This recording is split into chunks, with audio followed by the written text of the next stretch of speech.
Divorced men. What was the sweetest moment when you rejected her? Story 1. The sweetest moment wasn't loud. It was tiny and warm. My ex showed up to our son's winter concert wearing the "I'm Still Your Wife" perfume and that old red coat she knew I liked. She slid into the seat next to me like we were a couple again. "Move over," she whispered, smiling. "We should sit together." For him, I didn't move. I just stood up, let her have the whole row, and walked 2 seats down to sit with the other parents I'd gotten to know since the divorce. Calm. No drama. She hissed. "Really? You're going to embarrass me?" I leaned in and said quietly, "No. I'm going to stop embarrassing myself." After the show, my son grabbed my hand and pointed at the cocoa stand. Then he looked up and said, like it was the most normal thing in the world, "I like you better when you're not sad." That was it. That was the sweetness. Not revenge. Relief. Story 2. My ex called at 2:13 a.m. Like she still had a key to my life. I didn't answer. She called again. Then she texted, "Emergency. Please. I have nobody." 6 months earlier, she'd told me I was dead weight and moved her new boyfriend into the house I renovated with my own hands. Now she was crying into my voicemail because he'd disappeared the second her car got repossessed. I stared at my phone, thumb hovering over call. Old me would have sprinted over like a firefighter. New me just breathed. I texted, "I'm sorry you're going through it. Call your sister. If you need a shelter number, I'll send it." She replied instantly, "So you're really going to let me drown?" And the sweetest moment of my entire divorce came out of me. Gentle as a blanket. "I'm not letting you drown. I'm just not jumping in after you anymore." Then I sent her the number for a women's resource hotline, pinged her sister on Facebook, and put my phone face down. I went back to bed next to the dog I adopted after she left, because the house had been too quiet. The dog's tail thumped once like he approved. I slept through the night for the first time in months. Story 3. She didn't want me back. She wanted my access. I ran into my ex at a charity networking event my company sponsored. She was suddenly sugary, laughing too hard at my jokes, touching my arm like she'd never called me pathetic during the divorce. "I've been thinking," she said, tilting her head. "We were good together. You always believed in me." I almost choked on my sparkling water because I remembered the last time I believed in her. She used my credit card to fund a business launch that turned into a weekend trip with her affair partner. She leaned closer. "Maybe you could introduce me to your director? I heard you're close." There it was. The real sentence. So I smiled like a polite stranger and said, "No." Her smile twitched. "No." "What?" "No to introductions. No to we were good. No to you trying to borrow my life like it's a charger." Her eyes sharpened. "Wow, you got cold." I shrugged. "I got clear." She tried to recover, loud enough for 2 people nearby to hear. "I just thought you'd be more mature about everything." I didn't argue. I didn't defend myself. I just turned and started talking to the director anyway, about the project I'd been building for months. The sweetest part? The director later pulled me aside and said, "Good boundary. I've seen what she does. Don't worry. We're not bringing that chaos here." For the first time, someone saw the storm and didn't ask me to stand in it. Story 4. My ex invited herself into my new life through mutual friends. They were throwing a birthday dinner, and she showed up dressed like a plot twist. She waited until everyone had a drink, then stood and clinked a glass. "I just want to say, I made mistakes," she announced, eyes glossy like she'd practiced in a mirror, "and I want to apologize." To him. All the heads turned to me. I could feel the old panic rise, like I was back in the marriage, trapped in her theater. She walked over and held out her hand. "Can we talk?" "Just 5 minutes." I looked at her hand like it was a live wire. Then I stood, smiled at the table, and said, "Not tonight." Her voice dropped. "You can't even hear me out?" I answered softly. "I heard you for 8 years. And here's the sweetest moment. My friend, who had watched me shrink in that marriage, immediately slid his chair closer and said, "He said no. Let's respect it. No debate. No pressure. Just support." I went home early, made tea, and realized something wild. Peace isn't boring. Peace is addictive. Story 5. The sweetest rejection happened the day she tried to rewrite history in front of an audience. I was at my daughter's soccer tournament, sitting on a folding chair with a coffee, and my hoodie pulled up because it was freezing. My girlfriend, now fiancé, was beside me, quietly learning everyone's names, clapping at the right moments, never trying to replace anyone, just showing up. My ex arrived late, sunglasses on, energy like a siren. She walked straight past the other parents and planted herself in front of us. "We need to talk," she said to me, ignoring my fiancé like she was air. My daughter glanced over, saw the posture, and her shoulders tensed. I hated that. I hated how my ex could still change the weather around my kid. "What's going on?" I asked, calm on purpose. My ex pulled off her sunglasses dramatically. I've been doing a lot of reflecting. I miss us. Then, like she was performing, she turned to my fiancé and said, I'm sorry, but he's the father of my child. We have a bond you won't understand. I felt my fiancé's hand tighten around her cup, but she didn't say a word. She just looked at me like, I trust you. My ex stepped closer. Tell her you still care. That's when I stood up. Not angry, not shaky, just steady. I made sure my voice was low so my daughter wouldn't have to hear a scene. I care about our child, I said. I don't care about getting back together. Her face flickered. So that's it? After everything? Yes, I said. And it felt like unlocking a door from the inside. After everything. She tried a different angle, faster. I'm struggling. You used to help. You owe me that much. And the sweetest moment of all came right then. Because I finally understood the difference between kindness and being used. I don't owe you access to me, I said. If you need help with parenting logistics, email me. If you need emotional support, call a friend. I'm not your husband. People nearby pretended not to listen, but they heard. My ex realized she couldn't bait me into a public argument. No tears came. No yelling. Just her mask slipping. She looked at my fiancé like she expected her to gloat. My fiancé simply nodded once, polite, almost kind, and went back to cheering when my daughter stole the ball and sprinted downfield. My ex stood there, suddenly irrelevant, while the game continued without her. When my daughter scored, she ran straight to the sideline. Not to her mom, not to me, straight to both of us, grabbing our hands at the same time. My ex watched that and her face did something I'll never forget. She realized she couldn't compete with peace. Later, as we packed up chairs, my fiancé whispered, You were so calm. I kissed her forehead and said, I wasn't calm before. I'm just done now. And for the first time, done tasted sweet. Story 6. The sweetest moment was a voicemail I never answered. My ex used to leave these long, shaky messages like she was auditioning for a movie. I'm sorry, I'm different, I finally see you. Then she'd end with the real hook. Can you come fix my sink? I don't trust strangers in my house. I stared at the transcription and laughed. Quietly, like you laugh when you finally get the joke. Instead of calling back, I forwarded her the number of a plumber I'd used once and texted, He's reliable. Good luck. She replied, Wow, so I'm nothing to you now? I typed, You're not nothing. You're just not my responsibility. 10 minutes later, she called again. Then again. I muted the phone, turned up the TV, and sat on my couch with my son building Legos beside me. He looked up and said, Is mom mad again? And I said the sentence I'd waited years to say, It's okay. We're safe. That felt sweeter than any I miss you. Story 7. I ran into her at IKEA. Of all places. She was standing in the kitchen aisle holding a measuring tape like it was a weapon.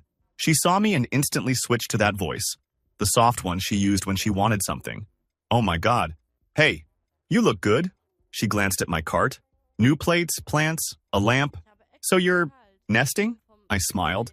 Moving in with my girlfriend next month. Her face tightened. Then she forced a laugh. Wow. Fast? You always did need someone. I could have argued, but I'd learned arguing was just feeding her. She stepped closer. Listen, I'm upgrading my place. You always had taste. Will you help me pick stuff? Like old times? Old times. When she criticized everything I chose, then took credit when it looked good. I looked at her, genuinely calm, and said, No, just that. No explanation. No speech. Her eyes widened like I'd slapped her. You can't even be friendly. I'm friendly, I said. I'm just not available. Then the sweetest part happened. A random older employee walked by, saw her blocking the aisle, and said cheerfully, Ma'am, could you step aside? People need to pass. Even the universe was enforcing my boundaries that day. Story 8. The sweetest moment came through paperwork. During the divorce, my ex fought for the dog. Not because she loved him, because she knew I did. She wanted me to hurt. The judge awarded me the dog because she couldn't prove she'd ever taken him to a vet. But I had years of receipts and photos. Months later, she texted, I miss him. Can I take him for a weekend? He deserves his mom. I almost replied something petty. I almost did. Instead, I sent one line. No. Routine matters. He's settled. She tried again, dramatic. You're so cruel. I'm grieving. I didn't bite. I sent her a picture of the dog sleeping on my feet while I worked. Then I wrote, He's okay. Please stop. The sweetest moment wasn't her reaction. It was mine.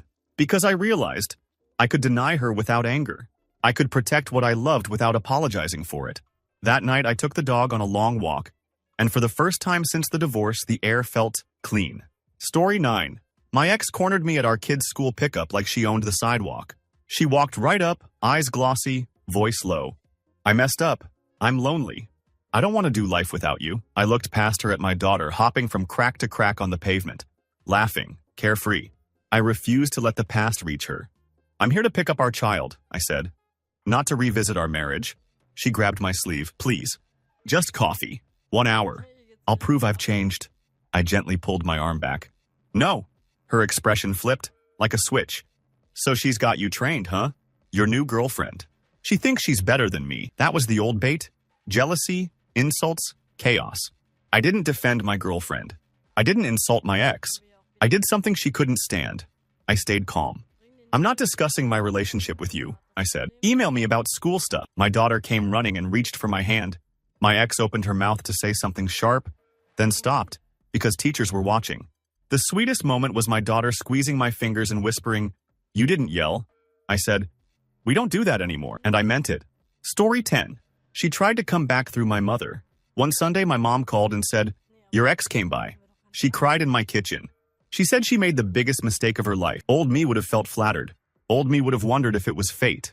New me asked one question. What did she want? My mom hesitated. She asked if you'd help with her taxes and her rent. And maybe just talk. I laughed, not mean, just amazed at the audacity. That evening, my ex texted me, "Your mom misses me. We were family. Can we be adults?" I replied, "We can be adults. Adults respect no." She fired back, "So you're really going to punish me forever?" And the sweetest moment of rejection was how easy the truth felt. I'm not punishing you. I'm choosing myself. She didn't respond. I put my phone down, went to dinner with friends, and realized something. The best closure is living so peacefully that their drama can't find a door to enter. Story 11. The sweetest rejection happened in the most boring place. A grocery store checkout. I was standing there with a basket.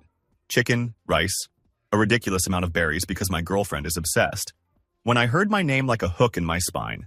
Hey, wow, my ex slid into line behind me. Glossy hair, perfect nails, the whole "I'm doing great" costume. Then her eyes landed on the berries. Still trying to be healthy? You always did that for me. I just nodded. No smile. No fight. She leaned closer. Listen, I'm in a weird spot. My apartment fell through. I might be homeless for a week. Can I stay with you? Just the couch. For our history. For our history. Like the history didn't include her packing her bags while I begged her to talk to me. The cashier asked, "Paper or plastic?" And I said, "Paper." Like my life wasn't trying to relapse. My ex whispered, "Don't be like this. You're not a bad guy. Good guys help." That was the manipulation. The prove you're good trap.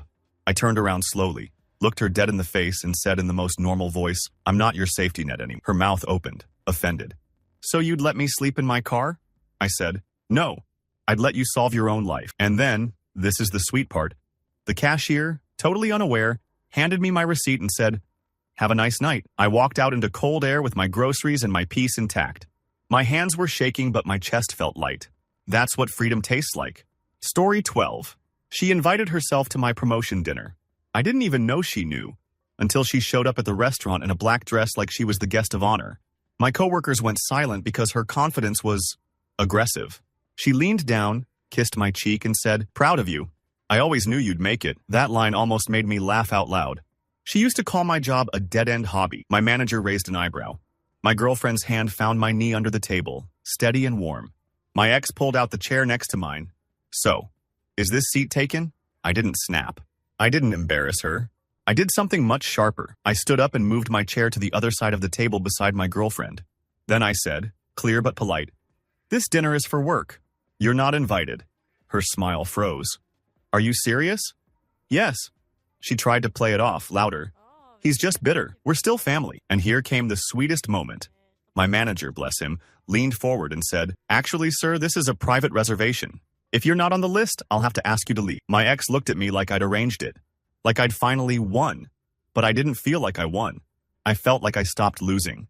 When she walked out, my girlfriend squeezed my hand and whispered, "You chose yourself in public." That was sweeter than the promotion. Story 13. My ex tried to re-enter my life through our kid's birthday. She showed up early with a giant gift and a fake bright smile, acting like we were co-hosting. She even brought extra plates like she still ran the house. Halfway through, while kids screamed and sugar exploded everywhere, she pulled me aside near the kitchen. "I want to do this. Us. Better," she said. "For him. Maybe we can try again." I glanced toward the living room. My son was wearing a superhero cape, laughing so hard he could barely breathe. The last thing he needed was try again. I said, we can do better as co-parents, not as a couple. Her eyes sharpened. So she's the reason you're saying no? No, I said. You are. She flinched like I'd finally told the truth out loud. She started to cry. Quiet tears, the kind that used to pull me in. I miss our family. I kept my voice gentle. Our family still exists. It just doesn't include marriage. Then she whispered the real question. What if I can't handle it? And here's the sweetest rejection of my life. Because it came with kindness. Then get help. But don't make me your help. She walked back out with a wet face and a smile stapled on for the kids. Later, my son hugged my legs and said, best birthday ever. And I realized, protecting stability can be an act of love. Story 14. The sweetest moment was when her apology cracked in under 60 seconds. She asked to meet at a cafe. Neutral ground. Public. Safe. She arrived late, eyes soft, voice trembling. I'm sorry for what I did. I've been working on myself. I nodded, waiting. Then she slid a folder across the table like we were negotiating a deal. So, I'm thinking we could start fresh. I even made a plan. I opened it. It was a budget. With my name on it. She'd already calculated what I could contribute each month, until she got stable. I didn't even feel anger. I felt clarity. I pushed the folder back. No. She blinked fast. No? No plan. No fresh start. No access. Her face changed immediately. So you're just going to abandon me? I sipped my coffee and said, you abandoned us first. She snapped, loud enough for the barista to look over. You're so selfish now. You think you're better than me? And that's when the sweetness hit. I stood up calmly, left cash on the table and said, thank you for proving I'm making the right choice. I walked out while she was still mid-rant, and I didn't feel guilty. I felt free. Sometimes no is the only word that tells the truth. Story 15. I rejected her without a single word. At my wedding. Yes, my wedding. My ex had tried everything in the months leading up to it. Late-night texts, accidental run-ins, even sending old photos like a haunted slideshow. I ignored it all. On the day, I was standing outside the venue with my groomsmen, nerves buzzing, when a familiar car pulled up. She stepped out wearing white. Not bridal white, but close enough to be a threat. My stomach dropped. She walked toward me like she belonged in the story. I just want to talk, she said, voice shaking. Before you do this. Behind her, guests were arriving. Cameras. Family. A perfect stage. Old me would have begged her not to cause a scene. New me didn't even give her the power of a conversation. I turned to my best man and nodded once. He stepped forward immediately, no hesitation, and said, you're not welcome here. Please leave. My ex looked past him at me, eyes furious. You're really going to hide behind him? I finally spoke, calm as ice. I'm not hiding. I'm choosing. She took a step closer. You can't just erase me. I said, I'm not erasing you. I'm closing the door. Then I turned my back on her, literally turned, and walked inside toward the music, toward the life I'd built without her. And the sweetest moment? Hearing the doors close behind me. Not a slam. A soft final click. Story 16. The sweetest rejection was a group chat screenshot. After the divorce, my ex kept pretending we were cool. She'd react to my posts, comment proud of you, like she didn't rip me apart a year earlier. Then she messaged, hey, quick favor. The favor was always money. Or a ride. Or just co-sign this. One night she texted, I'm behind on rent. If I get evicted, our kid will suffer. Do you really want that? I'd learned that sentence. It was her favorite weapon, guilt with a child-shaped handle. So instead of arguing, I replied, send me the landlord's email. I'll pay directly for our child's room for 1 month. After that, you need a plan. She exploded. No, just send it to me. Why are you being controlling? Sweetest moment of my life. I didn't debate. I didn't defend myself. I screenshotted her message and forwarded it to her sister with one line. She needs support. Please help her set up a budget. Then I texted my ex. I won't be sending money to you. Only direct payments for our child's needs. That's the boundary. She called me names for 2 hours. But my kid slept safe. I slept peaceful. And the next morning her sister texted back, thank you. Someone finally stopped enabling her. It wasn't revenge. It was relief with receipts. Story 17. The sweetest rejection was in a parking lot, under a broken streetlight. I was leaving the gym when I saw her car. She'd parked right next to mine like it was a coincidence. She stepped out wearing the hoodie she forgot at my place years ago. Hi, she said, voice small. I didn't know you still came here. I nodded. I do. She fidgeted. I've been thinking about you. About us. I know I hurt you. I waited. She swallowed. I could come over. Just talk. Like adults. It would have been so easy to fall into the old habit. Late night closure, then tears, then confusion, then her taking and taking. I looked her in the eye and said, "No, not tonight. Not ever." Her face tightened. "So you're just going to act like I don't matter?" And here was the sweet part. I didn't raise my voice. I didn't insult her. I didn't tremble. I said, "You matter. But you don't belong in my life." She tried one last move. Soft smile, watery eyes. "You used to love me." I answered almost kindly, "I did. That's why I'm not doing this again." Then I got in my car, locked the door, and drove away with my hands steady on the wheel. The streetlight buzzed behind me like a warning sign I'd finally stopped ignoring. Story 18. The sweetest rejection happened at a parent-teacher meeting. We were sitting across from our kid's teacher, and my ex decided this was the perfect place to rewrite history. She laughed lightly and said, "We're actually getting along so much better now. We've both matured." Then she winked at me like we had a secret. The teacher smiled politely. I didn't. After the meeting in the hallway, my ex leaned in and said, "See, we make a good team. Maybe we should try again." For stability. I'd heard that word before, stability, when what she meant was control. I stopped walking and looked at her. "We are a good team as co-parents," I said. "That's it," she scoffed. "So you're going to punish me forever?" "No," I said. "I'm going to protect our kid from confusion." She rolled her eyes. "God, you're dramatic." And the sweetest moment was when our kid, standing right there adjusting their backpack, said quietly, "Mom, please stop." Dad said no. My ex froze. Because kids don't care about manipulation. They care about peace. I crouched and tied my kid's shoelace, and I felt something melt inside me. Years of fear. My ex walked away without another word. And my kid took my hand and said, "Thank you." I didn't even know they'd needed me to say no that badly. Story 19. She tried to reclaim me through nostalgia. She sent a photo from our honeymoon. Me smiling, sunburnt, holding her waist. The caption, "We were happy once." Then another, "Do you ever miss this?" Then the real message, "I'm scared. I think I made a mistake. I want to come home." I stared at the pictures. Not because I missed her, but because I remembered what was outside the frame. The fights, the insults, the way she'd flirt with strangers just to watch me squirm. So I replied with one sentence, "I miss who I thought you were." She answered instantly, "So you do miss me?" I typed, "No, I miss the idea." The reality hurt me. She sent a voice note, crying, saying all the right words. Then at the end, like clockwork, "Can you help me with my payment this month?" And the sweetest moment was realizing the nostalgia was just a fishing lure. I didn't respond. I archived the chat. Then I went into my kitchen, where my girlfriend was dancing badly to a song on the radio while making pasta. She saw me and grinned, sauce on her cheek. I laughed. Real laughter. That was my answer. Not a paragraph.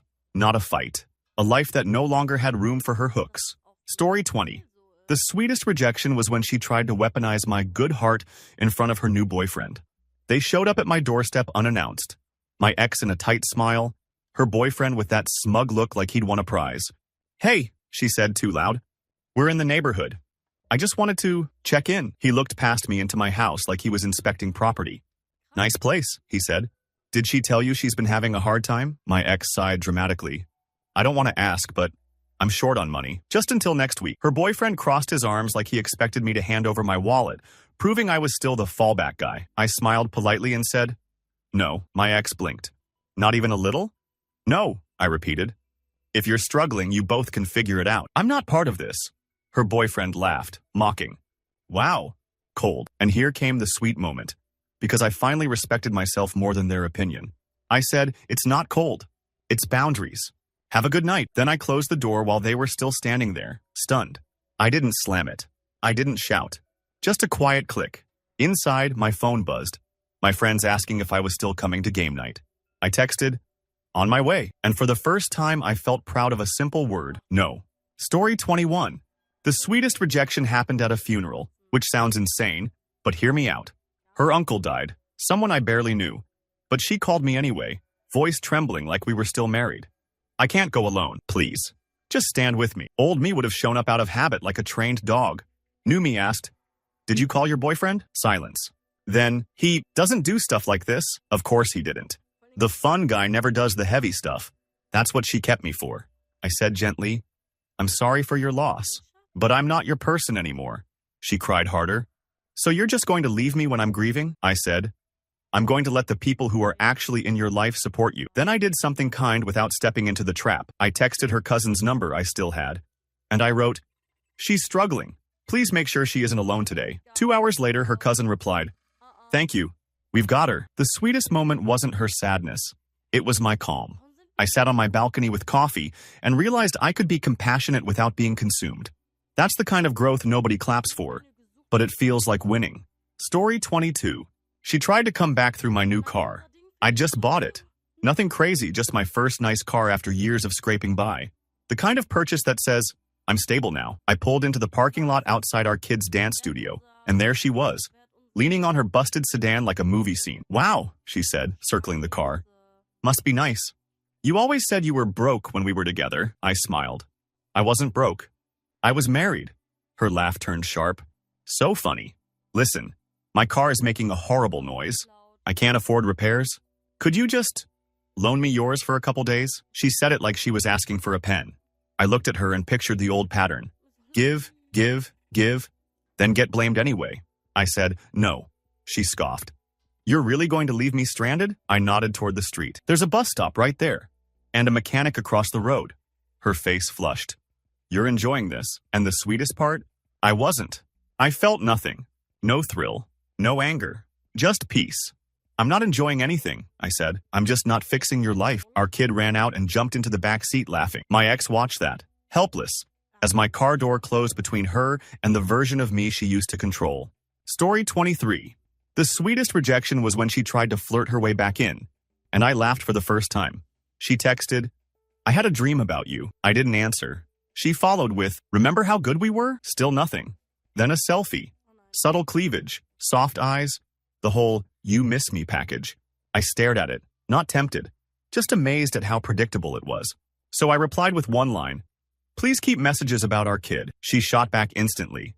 "So she's controlling you?" I sent, "No, I'm controlling me." She tried guilt. "You're acting like I never mattered." I answered, "You mattered. You just don't get access." Then she did the classic, "I could make you happy again." And here's the sweetest moment. I literally laughed out loud in my kitchen. Not a cruel laugh, a relieved laugh, because I was happy already, without her. I sent, "I'm good. Take care." She typed for a while. Then nothing. That night my girlfriend handed me a mug of tea and said, "What's funny?" I said, "Nothing. Just the past trying to drag me back and failing." It felt like sunlight after years in a basement. Story 24. She tried to turn my rejection into a public humiliation, so I made it boring. At a mutual friend's wedding, she cornered me near the photo booth, already half drunk on attention. "Look at you," she purred. "All grown up? Do you ever regret it?" I knew what she wanted. A scene. Tears. A fight. Something to feed off. I said, "Regret the divorce?" "No." Her eyes went wide like I'd just slapped her with a truth she couldn't bend. She laughed loudly, turning heads. "Wow, okay, Mr. Perfect. So you don't miss me at all?" I shrugged. "I miss peace.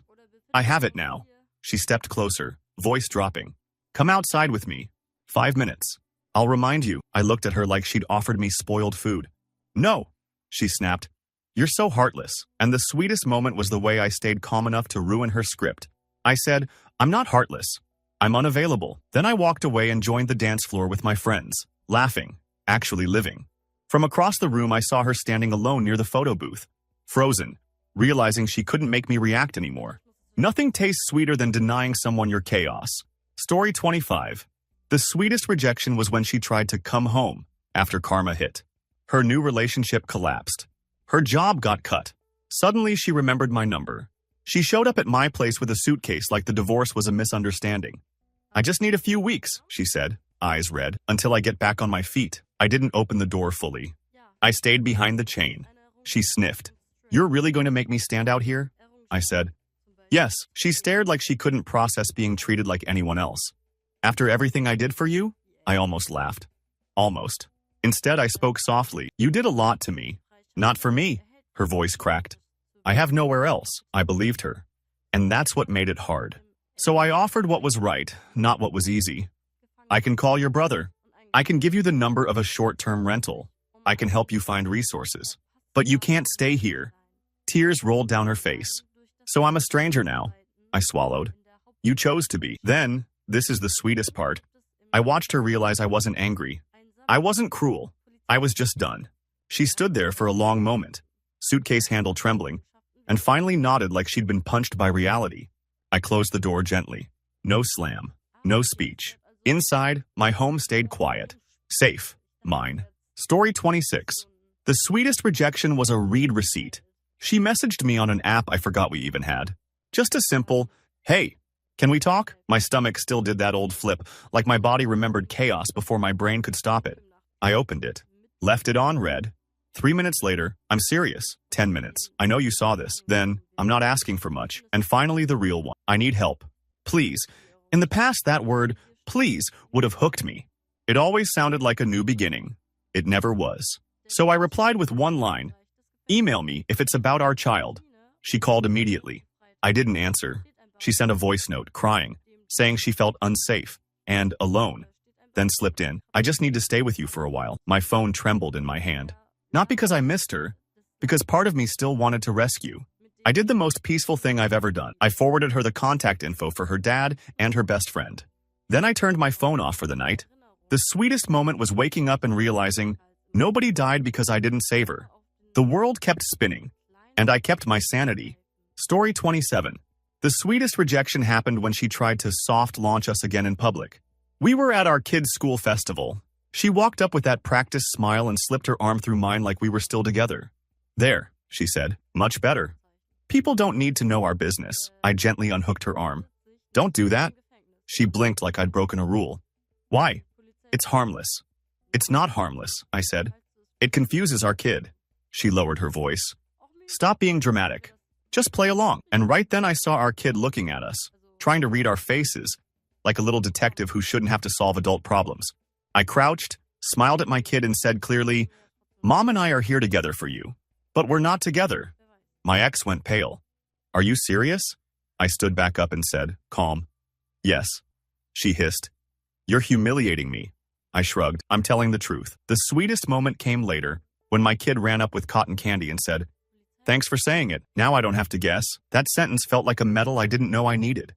Story 28. The sweetest rejection was when she tried to use my house like a pit stop. We'd been divorced a year. I finally bought new furniture, new sheets, new life. Then she texted, "Can I come by to shower? My water's off." I almost said yes out of habit. I even typed, "Sure." Then I deleted it. Instead, I asked, "Why is your water off?" She replied, "Long story. Just please. I'll be in and out." In and out used to mean she'd rummage through my boundaries like drawers. I said, "No." She hit me with the classic, "Wow, you've changed." I wrote back, "I hope so." Then she tried anger. "So you're going to make me stink?" I sent, "There's a gym 2 blocks from you that sells day passes. I'll pay the day pass directly if you send the link." She refused. Because she didn't want a solution. She wanted access. And that was the sweetest moment. Seeing the difference clearly. That night I sat on my couch, clean, quiet, safe, and realized my home finally belonged to me, not to her emergencies. Story 29. The sweetest rejection was when she tried to bait me into one last argument. She called and started with, "I need to tell you something." I said, "Is this about our kid?" She sighed dramatically. "No, this is about you. You ruined my life." There it was. The invitation to fight. Old me would have grabbed the bait and spent 2 hours defending myself, trying to be understood by someone who never wanted to understand. New me said, "Okay." She paused. "Okay." "What?" "Okay," I repeated. "I hear you." She got louder. "No, you don't. You always act calm like you're better than me." I took a slow breath. "I'm not going to argue. If you have co-parenting info, text it. Otherwise, I'm hanging up." She screamed, "You're so cold." And I said, "Sweet as sugar. I'm not cold. I'm healed." Then I hung up. My hands didn't shake. My heart didn't race. The sweetest moment wasn't the hang-up. It was the silence after, when my nervous system finally realized, the war is over. Story 30. She tried to reclaim me by attacking my new relationship. She sent a message. "Your girlfriend is using you. She only wants your money." I didn't respond. She sent another. "She's not good with kids. You'll regret this." Still nothing. Finally, she called and left a voicemail. "You're making a mistake. I know you better than anyone." That last line used to hypnotize me, because it sounded like intimacy. But the sweetest moment of rejection was realizing she knew my weaknesses, not my worth. So I replied with one text. Do not contact me about my personal life. If it's about our kid, use the parenting app. She replied instantly, so she wrote that for you. I wrote back, no, I did, because I respect my life. Later that night, my girlfriend and I were building a cheap bookshelf, laughing because the instructions made 0 sense. I got sawdust on my face, she flicked it off, and we both cracked up like teenagers. My phone buzzed again. Another message from my ex. I didn't even read it. The sweetest moment was choosing laughter over drama without thinking twice. Story 31. The sweetest rejection happened on a dating app. I'd been divorced 8 months and finally re-downloaded one, mostly to prove to myself I could. I matched with a woman named Maya, and we started talking about dumb stuff. Favorite snacks, worst movies, all that. Then she asked, "What's your last name?" I joked, "Nice try, FBI." She sent a laughing emoji, then a screenshot. It was a photo of me and my ex at a wedding. My ex had posted it years ago with a caption like, "My forever." "Is this you?" Maya asked. My stomach dropped, because I recognized the account that posted it. My ex. I clicked Maya's profile again. New photos. Different name. Same writing style. Same little phrases she used to use when she wanted to trap me into explaining myself. It wasn't a date. It was a sting operation. I typed one sentence. "This is you. Please stop." She replied instantly. "Wow. So you're really out here replacing me?" And for a second, old me wanted to type a whole paragraph. Defend myself. Prove I wasn't a villain. Instead, I wrote, "I'm not discussing my life with you. Any co-parenting message goes through the app." Then I blocked. The sweetest part wasn't the block. It was what happened after. My hands didn't shake. I didn't spiral. I went back to my couch. My dog hopped up beside me, and for the first time it hit me. She could still reach for control, but she couldn't reach me anymore. Story 32. The sweetest rejection was a no to Elise. My ex called in that sweet voice she only used when she was about to ask for something huge. "I found an apartment. It's perfect for the kids' visits. I just need one thing. I already knew. My credit is complicated," she said. "Can you co-sign? You don't even have to pay. It's just paperwork." I could literally hear the trap click shut in my head. Co-sign turns into late payments. Late payments turn into collections. And suddenly you're married again, financially. I said, "No." She went quiet, then tried to laugh. "Come on, don't be dramatic." "I'm not," I said. "I'm being responsible," she snapped. "So you want the kids to suffer because you're bitter?" That sentence used to destroy me. This time, it just made me tired. I replied, "If the apartment is truly perfect, you'll qualify without me." She hissed, "You're enjoying watching me struggle." And the sweetest moment was the truth coming out clean and calm. "I'm not enjoying anything. I'm just not putting my name on your choices." She hung up.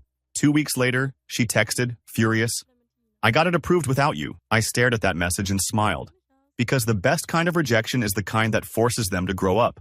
Story 33. The sweetest rejection happened at an airport gate. I was taking my first real vacation after the divorce. Just me and my kid.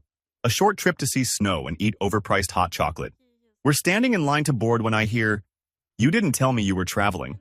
My ex. Carry-on bag. Sunglasses. Like she'd stepped into my scene on purpose.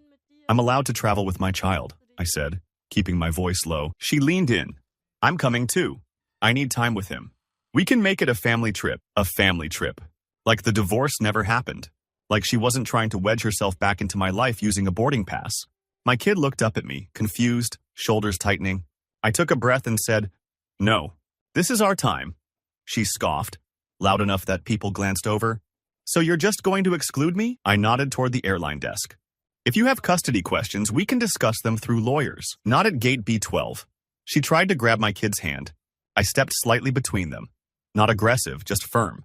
The gate agent called, "Next," and the sweetest moment was how normal it all became. I scanned my ticket, my kid scanned his, and we walked down the jet bridge without turning back. Behind me, I heard her say my name one more time, sharp, desperate. But the airplane door closed and my kid said softly, "Dad, are we still going?" I squeezed his hand and said, "Yeah, we're going." That "yeah" felt like the first clean breath of my new life. Story 34. The sweetest rejection was at my own office with HR watching. My ex showed up at reception like she had an appointment. She told the receptionist she was family and needed to see me urgently. By the time I walked out, my manager and an HR rep were already nearby, polite, smiling like something smelled wrong. My ex launched in immediately. "I just want to talk to him, privately." "It's important," HR asked. "Is everything okay?" My ex blinked, then switched tactics. Tears. I'm scared. He knows me. He's the only one who can calm me down. Old me would have felt guilty. Like it was my job to fix her emotions. New me felt embarrassed for the audacity. Not for myself, for her, I said, loud enough for HR to hear clearly. You can't come to my workplace. If this is about our child, email me. If it's not, you need to leave. Her tears stopped like a faucet.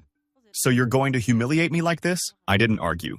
I turned to HR and said, I'd like her escorted out, please. My ex's face twisted. Wow, you've really changed. I nodded once. I did. Security arrived.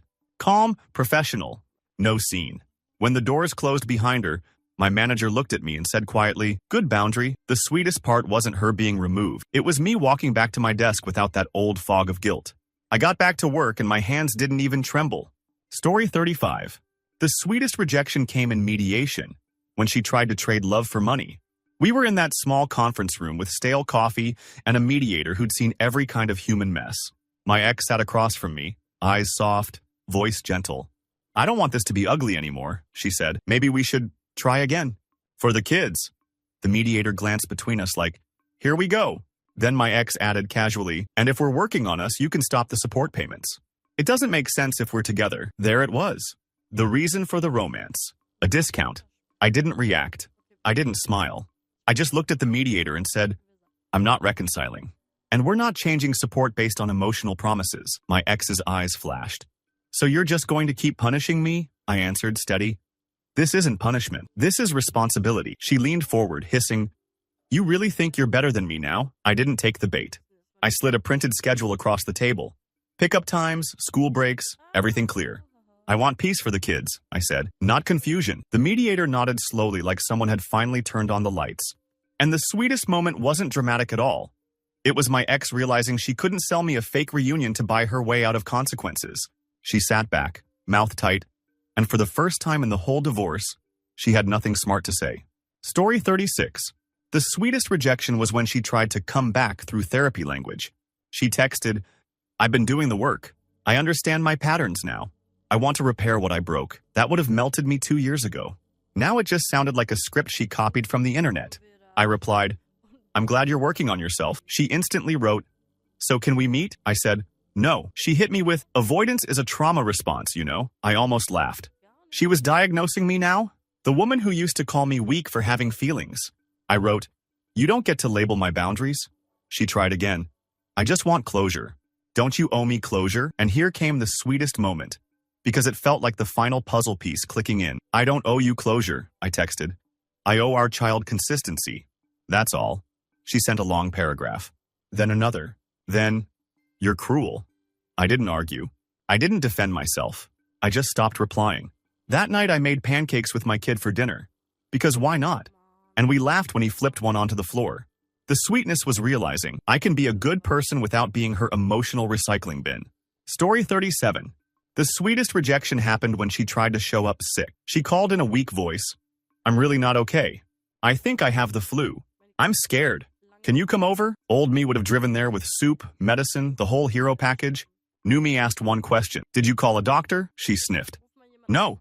I need you. There it was. Not help, but me. I said gently. Call a doctor or your family. I'm not coming. She went silent, then angry. So you'd let me die? I almost rolled my eyes. She wasn't dying. She was testing the leash. I replied, if you're in danger, call emergency services. If you're lonely, call a friend. She cried louder. Wow, you really replaced me. And the sweetest moment was how steady my voice stayed. I didn't replace you. You removed yourself. 2 days later, I found out from a mutual friend she'd been out at a bar that same night. I wasn't even mad. I just felt grateful I didn't fall for it again. Story 38. The sweetest rejection was at my kid's graduation, when she tried to make it about her. We're standing there after the ceremony taking pictures. My ex walks over like she owns the moment, wraps her arm around me for the photo and says, smile. We'll post it like old times. I stepped away. Not rude. Just firm. We're not taking couple photos, I said. Her smile cracked. Why are you being difficult? It's for family. I pointed at our kid. This is for him. Not for your image. She whispered harshly. You're humiliating me. And then the sweetest thing happened. Our kid, grown now, cap still crooked, said, Mom, stop. It's weird. My ex froze like she'd been slapped by truth. I put my arm around my kid and said, "Let's get a picture, just you and me." My ex tried to salvage it with a laugh. He's just sensitive. My kid didn't even look at her. He looked at me and said, "Thanks." That thanks was sweeter than any apology she could have ever given, because it proved my no was protecting him too. Story 39. The sweetest rejection was when she tried to use my schedule like it still belonged to her. She texted, "I need you to take the kids this weekend. I have plans." "No, please." "No, can you? Just an order." I replied, "I can't. It's not my weekend." "What's the emergency?" She sent, "It's personal. Don't pry. Just do it." I took a deep breath and wrote, "No." She called immediately and started yelling, "You're so selfish. You never supported me." I waited until she ran out of breath and said quietly, "I'll take the kids if it's a real emergency. Otherwise, follow the schedule." She snapped, "Fine. It's a date. Happy?" And here came the sweetest moment. I didn't shame her. I didn't gloat. I said, "Have fun on your weekend." She went silent, stunned, because she expected me to beg or punish or fight. Then she tried again. "So you don't care who I'm with?" I answered honestly, "No. I care that the kids have stability." I could almost hear her brain searching for a new button to press, then failing. After I hung up, I realized something. The sweetest victory is when their control tricks stop working, and your heart doesn't even flinch.